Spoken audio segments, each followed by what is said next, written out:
Okay, so today we will finish the lipid metabolism by talking about this very important concept.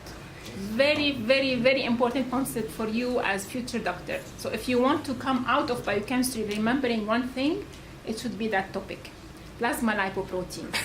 Okay? So today we'll learn what are these plasma lipoproteins. So as the name indicates, lipoproteins. So what are they? They are lipids and proteins. Okay? So we have some good lipoproteins and some bad lipoproteins.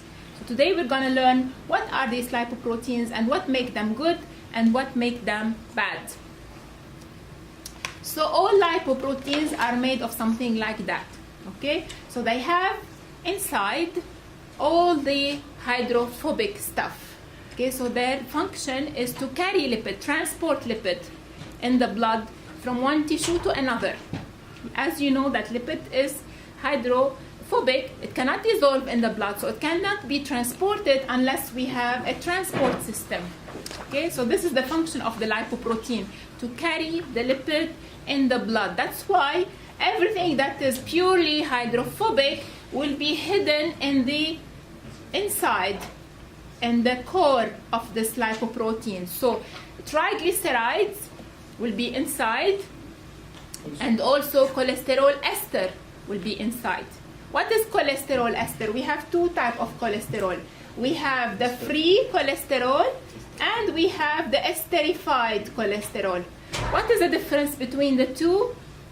Yes? To fatty acid by ester. Yes.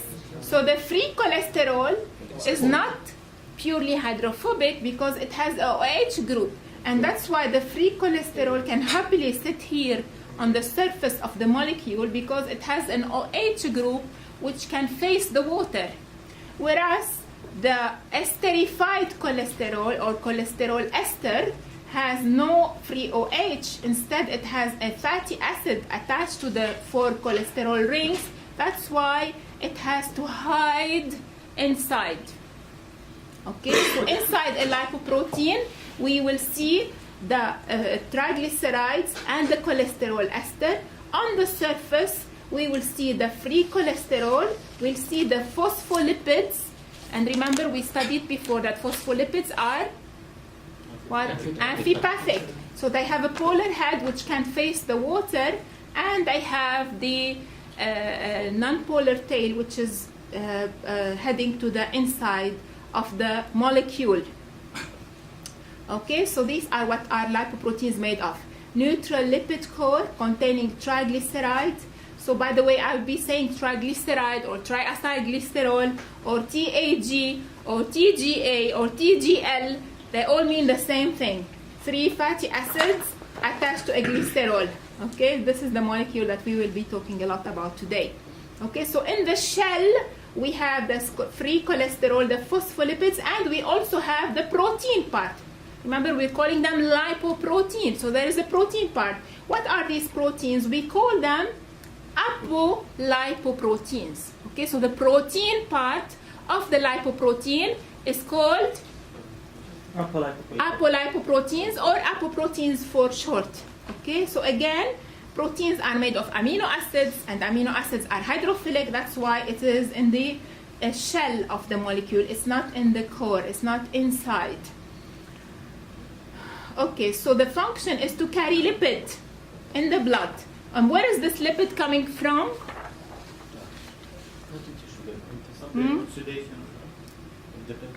Yes, so we have two sources of lipid. It's either coming from the diet, which is the exogenous source, or it's coming from de novo synthesis, which is the endogenous source. So this is the lipoproteins. They all have the same thing, a shell that is hydrophilic and the core that is hydrophobic. Okay, so their function is to carry lipids, to make the lipids soluble in the blood, and they are always circulating in our blood, carrying those lipids. How many types we have? We have the chylomicrons that you learned about in the GI block, but we also have the VLDL, very low density lipoproteins. We have the LDL, the low density lipoprotein, and the HDL, the high density lipoprotein. We also have another type which is transiently present in the blood, that's why we don't measure it, which is the IDL, intermediate density lipoprotein. How do they differ? They differ in the amount of lipid that is present, whether it is mostly triglyceride or mostly cholesterol or cholesterol ester, and they also differ in the type of apoproteins. So we have different types of apoproteins, and we'll talk about their nomenclature later, but different lipoproteins will have different types of apoproteins. So we said that carrying that lipid, ideally that lipid should be circulating all the time in our blood, but this mechanism is not perfect, so we do get deposition of the lipid in our blood vessel, something that can cause narrowing of the blood vessels and make what we call atherosclerosis. What are the word parts in the term atherosclerosis? The word parts, the parts. Athero and sclerosis. Athero and sclerosis. What does sclerosis mean? Sclerosis is hardening. Okay, stenosis is narrowing. Okay, sclerosis is hardening. So why the blood vessels become hard in this condition? Because of athero. What's athero? Yes, athero is fat or plaque.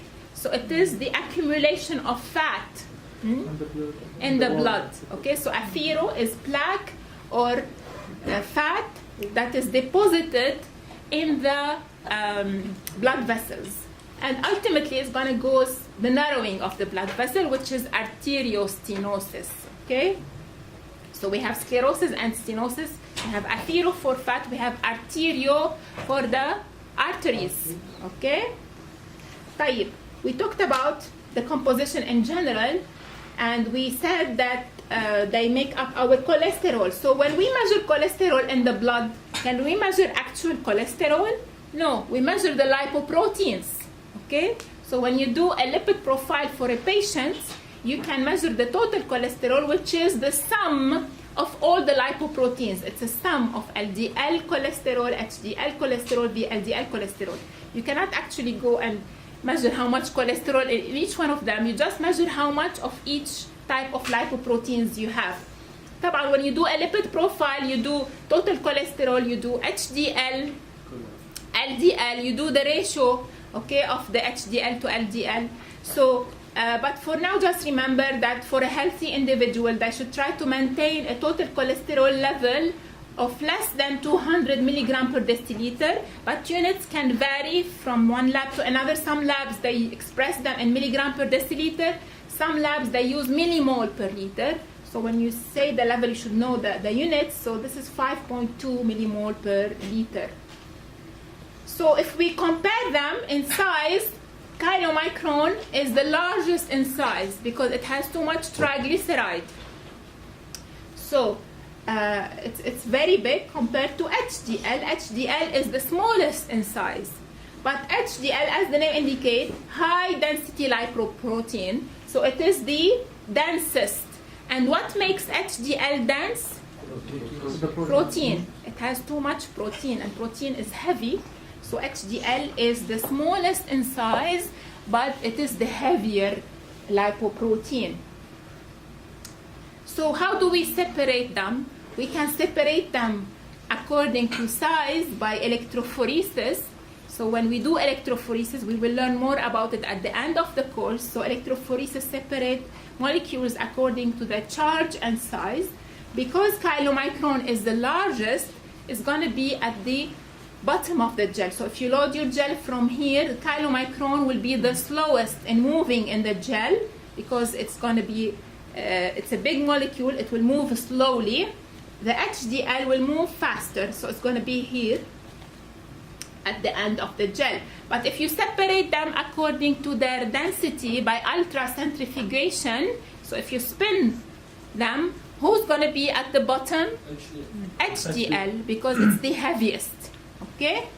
So you can separate them either according to their electrophoretic mobility or according to their density by ultracentrifugation. And this is a comparison of the difference in content. So chylomicrons have 90% triglycerides. They are the richest in triglycerides, whereas HDL, they are richest in protein. So they have the highest protein content among all four lipoproteins, 40% protein. LDL has the highest amount of cholesterol with 50% cholesterol. Okay, so this is a comparison of their content and their composition. We talked about apoproteins. We said we have lipoproteins, so that is the protein part. What is this protein part? This is the apoproteins. How do we name them? We give them a letter, so we have apo A, B, C, E. We actually have more, but for this course we just need to know about these four. And we give them Roman number. The ApoC that I will be talking about today is actually ApoC2, okay? But there are other ApoC, there is ApoC 1, 2, 3, okay? But the one that is important for us is ApoC2. Some of these apoproteins are fixed. They are always there in the lipoprotein. They don't move. So ApoB48, for instance, ApoB100, they are there in the lipoprotein. They don't move from one lipoprotein to another. Whereas others, like ApoCE, they can be transferred. So inside HDL, we have lots of ApoC, not inside. HDL carries lots of ApoC and E, which can be transferred. It can be donated to chylomicrons and VLDL, and they can be transferred back. Okay? So you need to know that some are essential structural components. So they are a fixed part of this lipoprotein, whereas others can be transferred. They move from one lipoprotein to another. What do they do? Besides making the lipoprotein soluble, they have two important functions. One is they are they are recognition sites for cell surface receptor. So if let's take for example ApoE. If a lipoprotein containing ApoE want to go inside the liver, okay, that ApoE has to be recognized by the receptor on the liver in order to allow the entry of that lipoprotein in the liver. Okay, so these apoproteins, they are recognized by receptors on the cells, which will allow the uptake of the lipoprotein inside the cells. So this is one of the important functions. The other important function, and no, they are activators for enzymes. Okay, so ApoC is an activator for lipoprotein lipase, and ApoA is an activator of LCAT, and we will learn about these two enzymes later. Okay, clear? Now we mentioned ApoB. There are two variants of ApoB. These are not subclasses, but these are, if we call them isoforms, they are made from the same gene. So the same gene can give rise to ApoB100 or ApoB48. What is the difference? ApoB48 is a truncated version of the protein. So ApoB100 is the 100% protein, whereas ApoB48, which is present in the chylomicron, is only present in the, is a truncated version of this.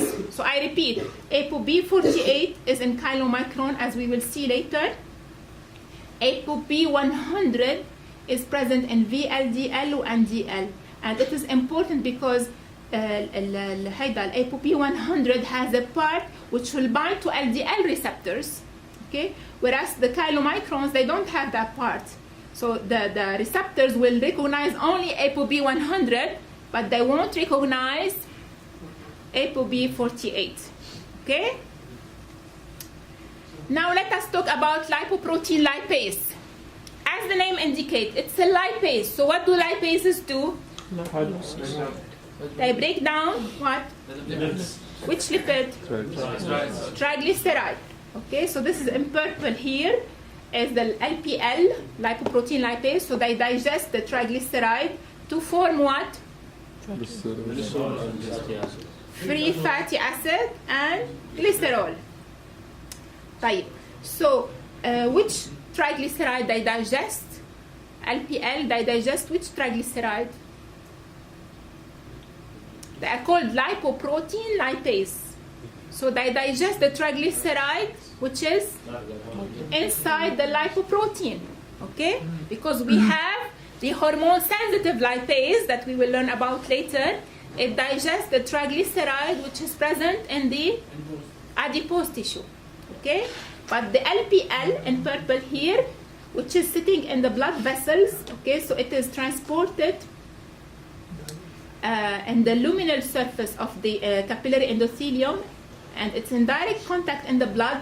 And in the blood, you can see here in the blood we have the lipoprotein. So as the lipoprotein is moving in the blood, it's going to get in the vicinity of the LVL. It's going to get near the LPL, okay? Lipoprotein have an activator, which is ApoC2, okay?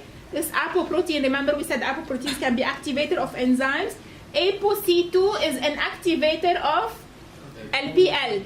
So once ApoC2 activate LPL will work. It will digest the triglyceride, so it's going to be released. لأنه هو trapped inside. Okay, we cannot release it unless we digest it.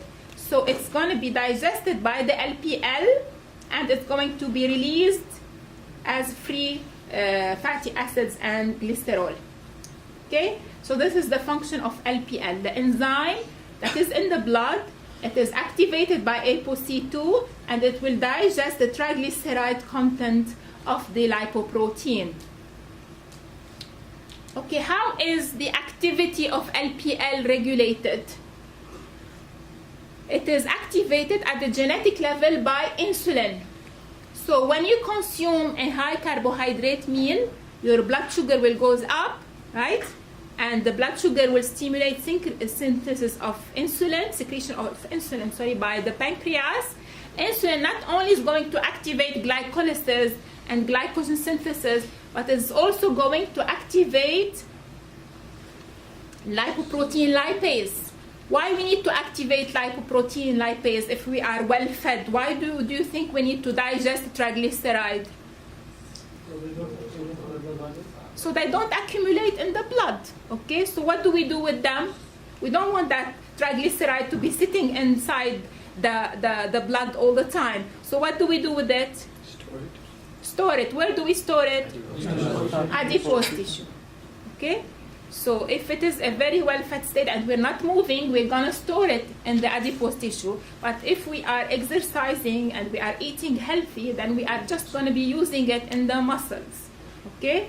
So, but we need the LPL to release that triglyceride from the lipoprotein. Otherwise, it's going to be sitting inside the blood. Okay, so this is what we are going to learn today. This is all summarized in this very important table. All the type of lipoproteins, so chylomicrons, very low density lipoprotein, intermediate density lipoproteins, low density lipoproteins, and high density lipoproteins. So we're going to talk about their functions, their metabolism, what type of apoproteins they have, and what is the important function of each of apoprotein. We will start talking in detail first about the chylomicrons and VLDL. There are lots of similarity but some differences between the two. And as I always say in biochemistry, when you study something, try to compare it and link it to other concepts. Otherwise, you will be confused in the exam. So let us talk about those two, chylomicrons and VLDL. What is in common between the two and what are the differences between the two? Chylomicron and VLDL, they both carry triglycerides. Okay, so their main function is to carry triglycerides. That's why they are both huge. They're big in size. Okay, where do they bring the triglyceride from? This is where the difference is. So the chylomicron will bring triglyceride from the diet, from the intestine. And the VLDL here in orange, they will bring the triglyceride from the liver. From the liver, okay, the endogenous source. We make triglyceride in the liver. When do we make triglyceride in the liver? If we eat high carbohydrate meal, the excess glucose can be converted into triglyceride, right? So this is the endogenous. So chylomicrons carry the exogenous triglyceride in green here, and the VLDL in yellow here, they carry the endogenous triglyceride. Okay? So they're both made by organs, but different organs. They both carry triglyceride, they're both huge. Now let us talk about their apoprotein content. They both have ApoB, but in chylomicrons, which ApoB we have?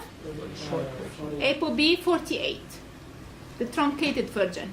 And in the VLDL, we have ApoB100. Another difference is that the chylomicrons, when they are generated, they need to go to the lymph first and then into the blood. Whereas the VLDL, they go from the liver directly into the blood.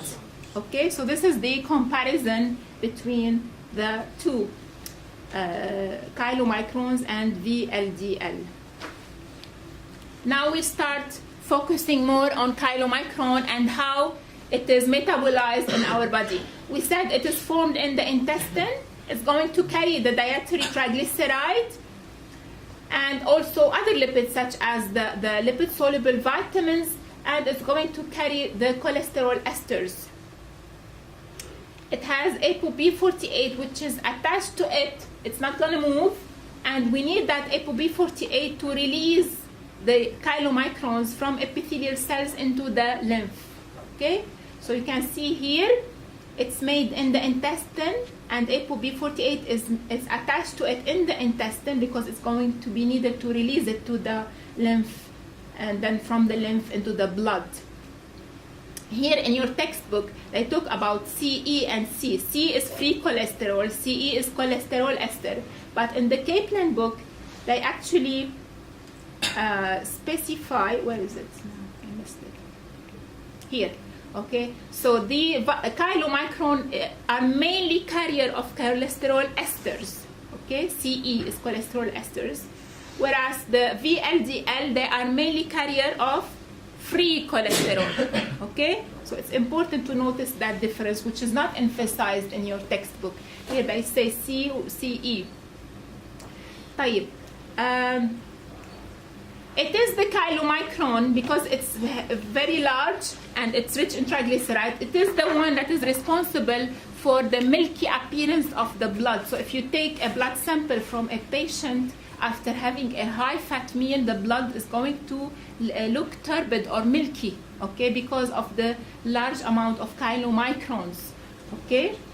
Actually, we don't measure lipid profile unless the patient is fasting, okay? Why? Because this triglyceride and cholesterol, they need about 2 to 7 hours. So you need, usually say that to the patient, you need to have between 7 and 9 hours of fasting before you come, because there is transient elevation in the level of lipids in the blood, because they need some time to be packaged and to be processed in the blood. Unlike glucose needs about 2 hours to be, you have transient hyperglycemia, but this is like, it's processed within 2 hours. But lipids, they need more time. That's why you need 7 to 9 hours of fasting if you want to measure the lipid profile for a patient. Okay, so we said that they are formed in the intestine. ApoB48 is attached in the intestine. Once in the blood, they will acquire C and E. And who's going to donate C and E? HDL. Okay? Now we have the mature. So this is the nascent. The nascent is the one lacking C and E. This is the mature chylomicron. It's going to circulate in the blood. And once it's come next to LPL, remember that picture I showed you before, that LPL sitting there waiting for the lipoprotein to come. So once it gets to the vicinity of the LPL, the ApoC sitting on the surface of the chylomicron will activate the LPL. And what happened? It's going to digest the triglyceride. Free fatty acid can go in the adipocyte, or they can go in the muscle tissues for energy. And the cholesterol is going to the liver. Okay? What happened to the chylomicron now? It shrink. It has lost all that lipid, right? Because the triglyceride is digested by the LPL. So now we have what we call a chylomicron remnant. Okay? So this remnant will give back ApoC to HDL لأنه خلاص it's done its job. It has activated the LPL. The job of the ApoC is to activate LPL. Now the mission is completed, so we return the ApoC to HDL, but we keep ApoE. Why we keep ApoE? Because we need it to bind to the receptors on the liver. Okay? So this chylomicron remnant will bind to the receptor here. Okay, this is explaining how the fat is digested in the chylomicron. And now we're going to focus about the remnant. So the remnant is going to be taken up by the liver by endocytosis. It's going to fuse with the lysosome. The lysosome will have all of these lysosomal enzymes which degrade all the constituents into free amino acids, free cholesterol, and free fatty acids. So this is the fate of the chylomicron. So once it has tissue or in the muscle for energy, glycerol to the liver, cholesterol and the proteins are kept in the liver. Proteins will be digested into amino acids, okay? And the cholesterol, what will happen to it in the liver? Okay, we can use it to make bile. What else? Okay, and it can also go to this is a simplified diagram. It can go to the tissues that make steroid hormone. We call them steroidogenic tissues, like the ovaries, the testes, etc., adrenal gland. Do we break down cholesterol for energy? No. Okay, that's why cholesterol is bad. We don't have enzymes to break the 4-ring structure. So if we have excess cholesterol, we cannot anything in the body, proteins in excess, lipid in excess, sugar in excess, they all can be broken down and give us energy. They can be broken down to CO2 and water, but cholesterol cannot be broken down. Okay, that's why cholesterol, too much of it is bad. We cannot break it down. Okay, so now we move to the VLDL. We're done with the chylomicron. Remember now the story of the chylomicron made in the intestine.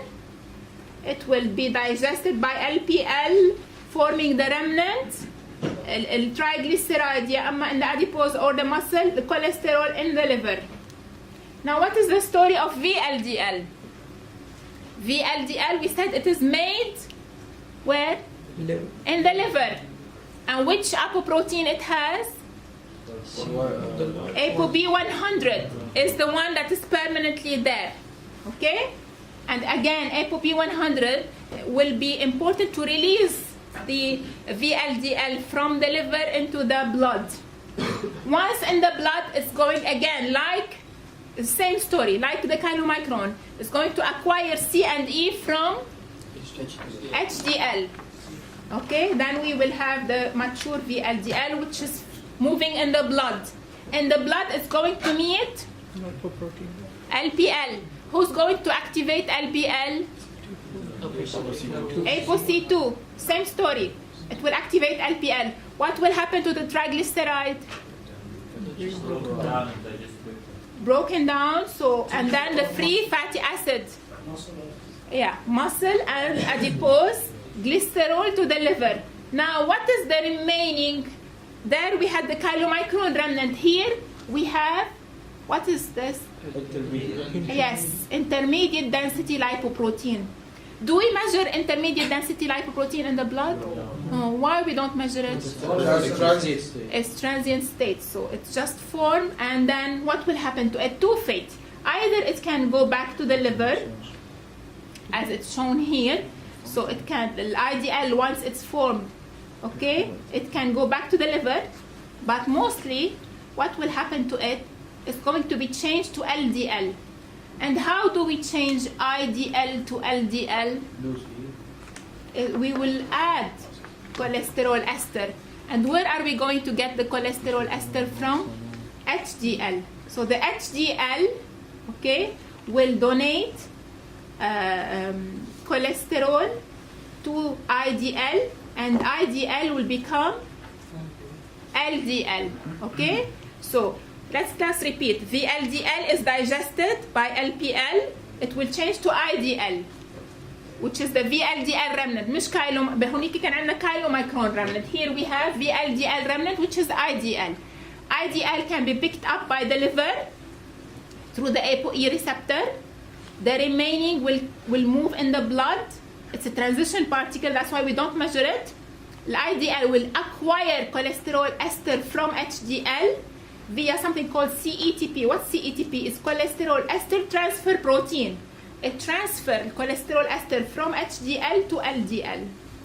So now it is called LDL after it has acquired. So IDL, once it's acquiring cholesterol ester, it will become LDL. What is the story of LDL? We all know that we need some cholesterol, but we don't need too much of it. Okay, so what's going to happen to this LDL? 80% will be picked up by the liver, but the rest will stay in the peripheral tissues. What is the receptor on LDL? It's ApoB100, because actually LDL comes from VLDL. Okay? The important thing about this LDL, because it has ApoB100, this ApoB100 will make it be recognized by the LDL receptors. So the LDL receptors will recognize ApoB100, but not 48. Okay, so these are the receptors here in blue. Once LDL is coming in red here, they will bind to the receptor and they will be taken inside the hepatocyte. Okay, so this is another diagram from your book. So the LDL receptors are here in green, and this is the LDL.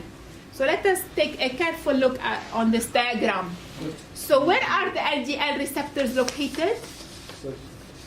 Yes, on the surface, but they are located in a pit. Okay, so there is like a hole or a pit. And around this pit, we have something called clathrin. So they are present in clathrin-coated pits. So the LDL will bind to the receptors because the receptor will recognize ApoB100. Okay? And then they are endocytosed, and then they form what we call an endosome. In this endosome, the pH will drop, and therefore what will happen? The receptor will separate. The receptors can be recycled. But what will happen to the LDL? It's going to be digested by the lysosomal enzyme. Into what? Into amino acids, fatty acids, and cholesterol. Okay? So this cholesterol, as we said before, can be used for bile salt, bile acid, can be used to form support of the fluidity of the cell membrane, or it can be used if we are making hormones. If it is, this is hepatocyte, but if it was an ovary cell, it's going to be used for hormone formation. So this is the story of the LDL. So LDL seems to be good. It's not doing anything bad here, right? So why the LDL can become bad? The receptors are not working. It has more 20% periphery. This is the trick here. If we have too much LDL sitting in your blood, those 20% sitting in your blood here, if they increase, where are they? Said 20% somewhere. Anyway, forget about the 20%. So if you have too much LDL sitting in your blood, and they come in contact with these ROS molecules, superoxide, nitric oxide, hydrogen peroxide, and other oxidants, this LDL can be oxidized. So it will change into the nasty molecule, which is oxidized LDL. So LDL in itself is not bad. It's the oxidized LDL which is bad. Why oxidized LDL is bad? Because once it's oxidized, actually usually it's the apoprotein B100 that is becoming oxidized. So once this ApoB100 is oxidized, the body will not recognize anymore LDL, it will become like a foreign molecule and it will start attacking it. So usually if we have a foreign body, what will happen? The immune system will send monocytes, and these monocytes will send macrophages that will try to eat. The macrophages are coming to eat this oxidized LDL. You will study this later in your other courses, but for now, just my basic pathology skills. So what will happen is that on the surface of the macrophages, we have a scavenger receptor A, which is not down-regulated. Usually, a receptor is down-regulated if you have too much of the molecule accumulating inside. But this receptor is not down-regulated, so the macrophage will keep on eating and eating this yellow stuff, which is the oxidized LDL, okay? And it becomes something called foam cell. If you open the animation on the next slide, it's a very nice animation that shows you how the macrophage will keep on eating the oxidized LDL and will change into the foam cells. These foam cells will accumulate in the blood vessels, and eventually they will expose, releasing all that grease, all that fat in the blood vessels, and they form this plaque or fatty streak which can narrow the blood vessel, and eventually they can close the blood vessel, causing ischemic heart attack or stroke. Okay, so this is the process. So it is the oxidized LDL, which is bad because macrophages, they will come and swallow it, and they will accumulate, forming a plaque in the blood vessel. Now we come to the good stuff, the HDL. So by the way, if you want to remember that LDL is bad for your health, so L should remind you of what? Liar. Okay, something more relevant, more medical. Loss. Loss. Loss. Loser. Something more medical, more dangerous. Dyslipidemia. L lethal, yes. So remember that L is lethal. Okay? So this is the oxidized LDL that's going to form the atherosclerosis. So what about HDL? HDL is the good one. Yes. So H for healthy. Okay? So why HDL is healthy? Look at it. Where is it taking the cholesterol from? It can pick up the cholesterol. Okay? So the LDL can pick up the cholesterol by something called reverse cholesterol transport. So why LDL has this capacity of picking up the cholesterol? Because it has ApoA. ApoA is only present in HDL. And what does ApoA do? It's activating LCAT. And what is LCAT when Long chain. where is it? It should be abbreviation of LCAT, yes. So LCAT, sometimes also called PCAT.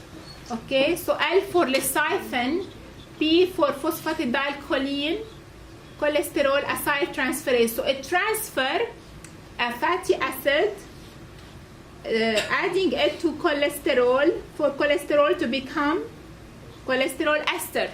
So this is how it picks up cholesterol, by adding an ester group to it. So it esterifies cholesterol, because if you want to store cholesterol or trap it, it has to be in an esterified form. Okay? So LCAT is activated by ApoA, and ApoA is only present in the HDL. So this LCAT can help the HDL pick up the cholesterol, which is present here or present here, okay, in a fatty streak. Okay, so the HDL will pick up the cholesterol because it has the ApoA, which will activate LCAT. And then what will happen to this cholesterol? It can go to the liver, because the liver have the scavenger receptor B, which can recognize the HDL. We have two types of scavenger receptor. We have the B, which is in the liver and it is recognizing the HDL, and we have the bad one here. Where is it? Scavenger receptor A, which is on the macrophages, and it's picking up the LDL. Okay, so A, remember A, atherosclerosis. It's the one that contributes to atherosclerosis. So HDL pick up the cholesterol from the periphery, take it to the liver to be disposed of. That's why it is a good cholesterol. Now to conclude, we have two types of disease, genetic disease, which are, yes, there are two types of hyperlipoproteinemia or hypercholesterolemia. There are more than two types, but just to introduce things to you slowly, you will study in other courses the other types. So type 1 is where you have a patient have a genetic, it's a genetic disease, it's a rare autosomal recessive, and it's causing a deficiency in LPL, lipoprotein lipase, or ApoC. Okay, both have the same consequence because ApoC is an activator of LPL. So if you have LPL deficiency or ApoC deficiency, you'll have the same disease. So this disease is characterized by high level of chylomicrons, high level of triglyceride. Okay, you don't have the lipoprotein to digest the triglyceride.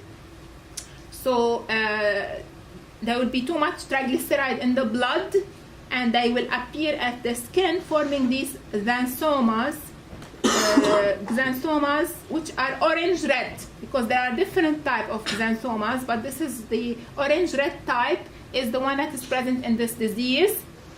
And they have pancreatitis, and they have usually severe abdominal pain, acute abdominal pain after they eat high-fat meal, because they cannot dispose of all of this fat. You need to know that people who have diabetes, who are alcoholic, or who have G6PD deficiency, they can have also a less severe form of hypertriglyceridemia, but this is not because of a genetic deficiency, because of diabetes. Okay, so they have also increase in VLDL and chylomicrons. This is the more nasty type of disease. Type 2 hyperlipoproteinemia, or it's also known as familial hypercholesterolemia. So those patients, they have an autosomal dominant genetic disease. So even one copy of the 40 gene will cause the disease. They have high LDL because they have LDL receptor deficiency. So the LDL is in the blood, it cannot be taken up. It cannot be taken up by the liver or by any tissues to make use of it. And as a result, they will have increased risk of atherosclerosis, and usually they have coronary artery disease at a very young age. Okay, it is not diet related, it's because of this LDL receptor deficiency. Okay, this is the full picture, and there is this very good video that I strongly recommend you to watch.